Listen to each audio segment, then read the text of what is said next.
Welcome guys sa ating pong YouTube channel. So dito ngayon guys, tayo po ay mayroon pong ginagawang bahay na ito po ay yung 2 stories. So ang ating pong pag-uusapan dito ay yung tungkol sa pag-slab. Pero bago po yan, ay kung nanonood ka ngayon sa ating video ito guys, ay please subscribe naman ng ating channel.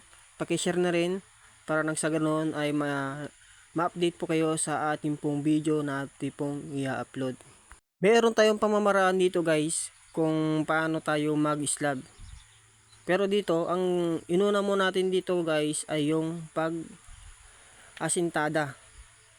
So makikita natin yung pong asintada ay isa po itong pinakamagandang gawin para pag mag-slab tayo ay maiipit po yung ating hollow blocks dito. So yan nga, makikita natin na tayo po ay naka-forma na ng biga. So ito yung purpose kung bakit nag-asintada muna tayo bago tayo mag-slab. Ang purpose nito, para yung ating pong asintada, para tong hollow blocks na ito ay maiipit po pag tayo ay magbibiga na at mag-slab. Ito yung kadahalanan kung bakit ay nag-asintada muna tayo bago tayo magbubuhos ng biga at mag-slab. At isa pa dito guys ay dagdag po ito ng tukod, tibay sa ating pag-slab. So ito yung kadahilanan. Pero mas maganda rin kung hindi muna unahin yung asintada, magpuposte muna tayo at magbibiga, tapos saka po mag-slab at mahuli na yung asintada. Pwede rin po yun. Pero ito, ang ginawa naman natin dito kasi guys ay nag-asintada muna tayo bago tayo magbibiga at mag-slab. Pero depende kung ano po yung ating uunahin. Kasi depende rin po ito sa gusto po ng mga engineers or mga architect.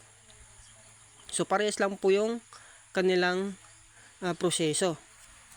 Pero dito nga, inuna namin para yung ating pong asintada dito guys ay maiipit po ng ating biga at yung slab ay meron pong suporta na mas matibay pang tukod. Dagdag tibay ng ating tukod kumbaga. So mapapansin natin guys dito, ito na yan guys oh. So habang naghihintay kasi kami ng materyales, habang naghihintay kami ay nag-aasintada na muna kami para hindi po kami mabakante. So ito nga yung ating pong ginagawa na 2 stories. So malong-luwang po ito guys.